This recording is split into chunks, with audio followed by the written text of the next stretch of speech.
And the moment he realizes his third sticky is gonna land on the Mirana, he goes in for the grab. Gets the third sticky, ults him, and now position 2 Mirana dead. They even get a Lich because he got Flamebreak up onto the cliff.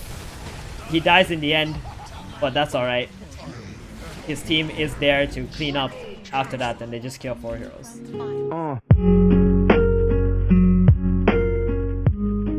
Alright guys, today's video we got you a Batrider replay. One of the reasons why I actually want to watch a Batrider replay and how to play it is because I think this hero is very good against the recent Zoo meta stuff, because he can lane very well against heroes like Lycan. Sometimes he can lane well against Lone Druid. Other heroes like Nature's Prophet, he's really good against. He's pretty decent against Chen too. But if they do get off, it's kind of hard to protect towers with the Batrider. But at the same time, Batrider can also, you know, take people out of position when they're taking towers too. Overall, he's a very powerful hero right now in the offlane. He can carry a lot of games just by winning his lane alone. And the player that I've chosen to watch is actually Monkeysforever. He's a very popular North American Dota player who plays a lot of bat. As you can see, he's a masterclass Batrider player. And his starting item builds is 6 Tangles, Flask, Clarity, and 3 Mango. So a lot of sustain in this lane. A lot of people go for like boots or Windlace. That's generally probably not the best idea. His idea is where like you're just going to use his sticky Napalm to farm, and the only time he's really going to use his Firefly to try and kill someone is if they get really out of position or they have too many stacks of stickies on them. For the most part, his objective is just to keep on sticking him up and trying to outfarm the enemy, because it's really annoying every time you sticky someone. They lose a lot of movement speed, turn rate. It's very difficult. I'm sure a lot of you have already played against this hero. And this player is actually Arteezy playing Nature's Prophet in this lane, so we're gonna see exactly how this matchup plays out. So it's actually one-on-one because the enemy decided to go a bit tri-lane and his support TP'd out. And as you can see here, he's just like sticking him up. Arteezy is like trying to put Nature's Trents on the Batrider, but even the Trents, they're so slow and they move so slow as well. So what he's trying to do is trying to like move back and forth throughout the lane, trying to dodge the positioning of the tree, so they have to follow him more. And if you can see up until now, he's mostly focused his stickies on the hero and the creep wave, and just using that extra damage that sticky Napalm provides to just last hit the creeps. Because Batrider's base damage is very low. It's only got like 40 here. So here the lane's pushing into him. He's got 2 charges on the NP, sticky charges, so he kind of goes on him. But this is mostly just to balance out the lane, so the NP won't just straight up deny all the creeps in front of him. Normally, if you're playing in a 2v2 situation, you might not want to use Firefly and push a lane, but you will want to use your sticky Napalm and try to stop the enemy from getting so many last hits against. And here he's just going to the next wave, just skipping this one because the Nature's Prophet is like very annoying for him to deal with. And this is something that you can do with Batrider when the lanes are too hard, is you can just go behind the creep wave and just start dragging the creep waves like this. So he saw the Tusk TP bottom, so he doesn't go to the next creep wave and start sticking and fireflying that. He actually brings the creep wave all the way around, so that the second wave will be meeting up here. And when you use your Firefly, you can just easily kill all these double stacks of waves. And this is why he doesn't mind playing this hero in a lot of games, just because you can do something like this and you can always secure your own farm as an offlane bat, even in hard lanes. In easy lanes, you can just utilize your sticky Napalm and you can annoy the enemy and just stop them from farming. And you can always farm with your right clicks on the creeps as they have the Napalm charges. But in hard lanes like this, you can just go behind the tower, double wave for yourself, and just Firefly and use the stickies on the creeps, and eventually they would just all die. And as you can see right now, like the first item that he brought out was a Boots of Speed. He hasn't even had to bring out more regen because he already started with a lot of regen in this lane to begin with. So it's got 3 stacks on the Nature's Prophet. He decides to go on the NP here. But Arteezy, he TP's way too slow there. He was thinking maybe he can outplay the Batrider, turn around and kill him. But it was too slow and his TP didn't work out. And just like that, he was able to punish him. So I'm going to go back and check that out again. You see like 2 charges. As soon as he got the third charge off, he pops a Mango. Goes on top of him, Fireflies. He's level 4 Batrider versus a level 5 Nature's Prophet who has pretty much complete free farm, and he's able to kill him. This is what I mean by like Zoo heroes. They have a really hard time dealing with sticky Napalm and the Firefly. And as you can see, his skill build here, he's got a 202 build. Level 5, he skills up Firefly again. Firefly, when you max it out, you get more movement speed, more damage as well. And Flamebreak is really hard to utilize. Most of the time, Flamebreak is taken when you're playing like a mid Batrider. But on the side lane, you're mostly just focused on Firefly and trying to secure yourself more farm by going behind the creep waves, you know, pulling the creeps maybe even to neutrals and killing that off. 5 minutes with the bottle, he collects the bounty rune. And now he's got that level 3 Firefly. It does a lot of damage. So the creep wave got pulled. He's just going to pop Firefly, kill the camp, kill the wave behind the tower as well, or at least try to drag it. If you can see here, like, even though he couldn't kill this wave with the Firefly that was left over, he's gonna drag this wave to the next one so he can be very efficient and Firefly 2 waves. And the Lich even TP's bottom because he doesn't want this Batrider to farm so much, but at the end of the day, you can't do a whole lot against this hero if you just run away. Right there, like, he was thinking about trying to go on him, but that Nature's Prophet ultimate really took him by surprise, and he took a lot of damage there. Nature's Prophet ultimate comes out here. He didn't realize that he actually took a lot of damage, and he ends up also getting hit by the tower here on accident and dies. Sometimes it happens, but at the end of the day, you still got the creeps killed off, and you still got a lot of gold. So even though he is playing a hard lane, you know, he's applying a lot of pressure. He's forced a lot of TP's bottom. Tusk TP'd once, Lich TP'd for the second time. And surprisingly, on level 6, he goes for a Flamebreak. I wouldn't normally recommend this. I think he only did this because he was thinking about trying to kill the Lich here. But you do want to skill up your Lasso because that's going to give a lot of kill threat. So your angle for this hero is like use Napalm a couple of times. Once there are maybe like 2.5, maybe 3 Napalms, you can trigger your Firefly, go on top of them, lasso them, then pull them straight back. And normally, you will kill the hero that you use this combo on. And level 7, he's got that level 4 Firefly. And he's just maximizing his farm this early into the game. He's going to go for Boost to Travel's first item. It's a really good item on this hero because movement speed is like the best stat that Batrider is actually looking for, so he can maneuver around the fights very well. So 8 minutes, he goes for the rune because he does have a bottle. And his mid laner doesn't need a bottle, right? He's got a Templar Assassin for the mid lane.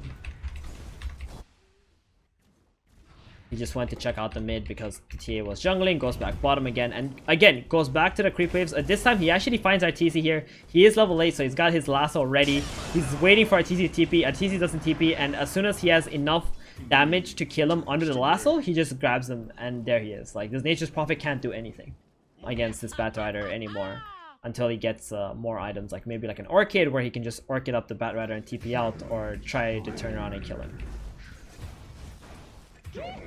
Dire's top Radiant's bottom tower is under attack. Arteezy, he just comes back bottom again. Monkeysforever keeps spamming the sticky napalms on this hero, and it's just so annoying. Like, he's played in this bottom lane by himself, and already in 9 minutes he's brought like 3 or 4 TPs, and he's killed Arteezy twice, all by himself. Like, nobody else has really helped him in this lane at all. And this is naturally creating so much space on the other parts of the map, right? So if they have a tri-lane top for Dire, and the Batrider is forcing TP's bottom by himself, then that means top lane is going to get outnumbered, and they're just going to lose a lot of momentum there. He triple stickies the Tusk, Fireflies again, goes towards him. So the pattern that Monkeysforever has done a lot in this game is like he throws 2 napalms, and before the third one is up, if he knows the third one is gonna land on the enemy, he'll pop his Firefly and start chasing them. And he's always going behind the creep waves like this and using his Firefly to cut the waves, go to the neutral camps. And if you can see here, he farmed like the entire wave here and farmed 2 camps, small camp and big camp, which is pretty much 1 Firefly now.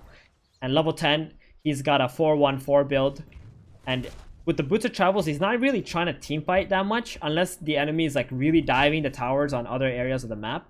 He's mostly focused on just farming to his next items and just applying pressure on his own. Here he tries to flame break Arteezy into him and maybe even try to lasso, but it doesn't happen. Fireflies behind the tower, make sure that no one's TP, and all of a sudden 3 heroes have TP to the bottom lane. There's a Mirana here, there's a Tusk here, there's a Nature's Prophet, and just from that pressure, he just relieved so much off of these guys. The Ursa and the TA can easily just free farm because people are following Monkeysforever's Batrider right now. And this is the mid Mirana, by the way. So again, let's look at that one more time. So let's look at this one more time. He sees the Mirana, stickies one time, walks away, not Fireflying. It's up now. He's trying to escape, stickies again.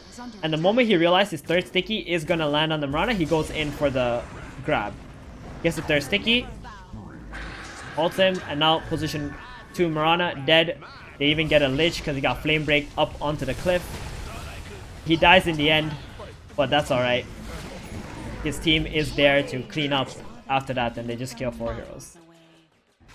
And his next item is going to be Blink Dagger. Also for neutral items, Faded Brooch, amazing on Batrider. Again, movement speed is the best stat for Batrider. It's what you need to be able to maneuver around the map, clear more camps with your Firefly, to get more farm, to get more items, more levels, and to be able to catch people. So the Boots of Travels build allows you to scale better, and then you go for the Blink Dagger and then the 4-stat, the regular Batrider builds that we've seen for many, many years. But if you go for a Blink first with, like, let's say Tranquil Boost, then you're probably not going to scale as hard.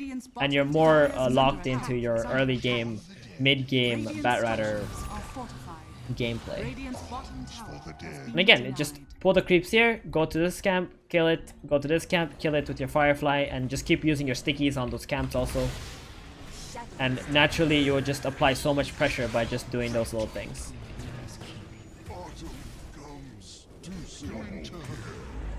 You're just using Firefly and Napalm them. It's very simple, like the way that he's playing, and it's just so effective. Like this whole game, he doesn't look like he's doing a whole lot, but he's always bringing the enemy heroes to the bottom lane, but escaping at the same time. He knows that they're gonna come there to try and kill him or stop him from farming, and all he has to do is back off, and then go back and do the same thing over and over again.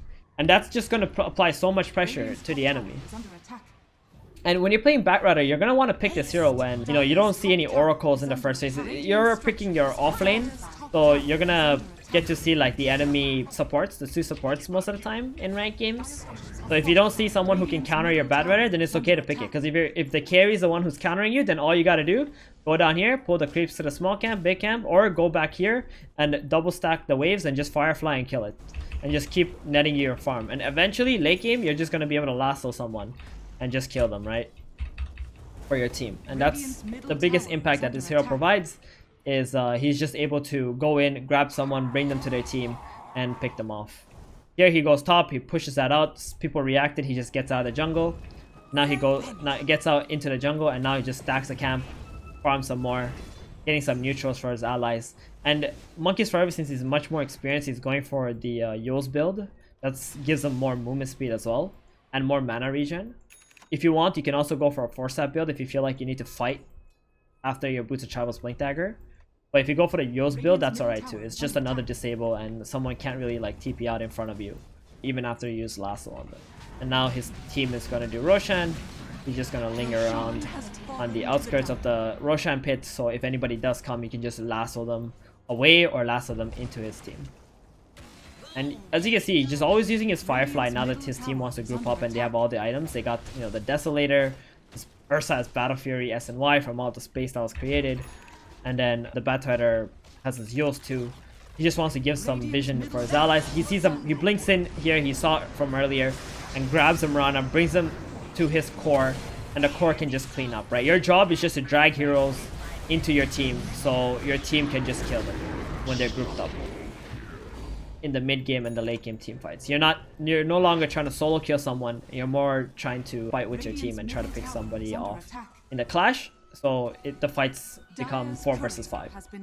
And then in the fights, if your lasso is on cooldown, you can just throw your sticky napalms out in the fights on the enemy heroes so they can't move, and it's very annoying for them to maneuver around.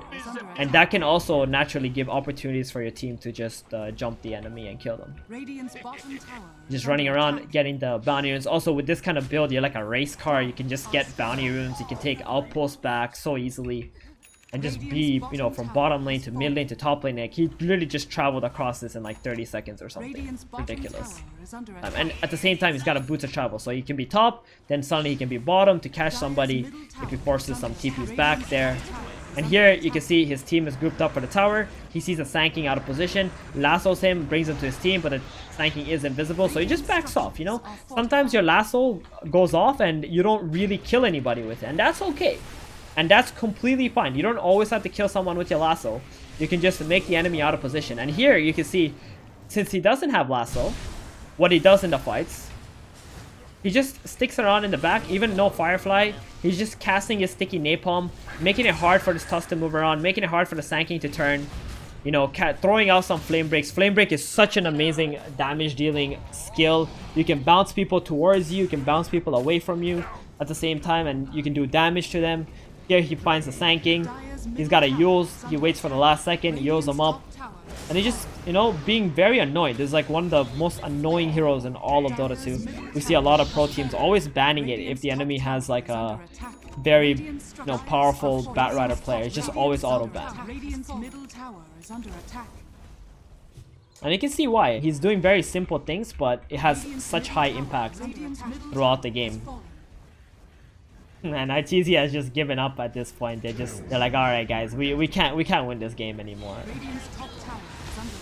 And he goes for the force staff after. So the force staff is really good because when you lasso someone, you can just force staff them into your team, so the enemy doesn't have so much time to react as well. I would recommend when first playing Batrider, you can go for like a Tranquil Boots Blink force staff build. But once you become more experienced, you can go for the Booster Travels Blink force staff build. I think Blink force staff is just such a poor item that it can provide so much impact in the team fights right away. And then just keep napalming the enemy after your lasso's on cooldown.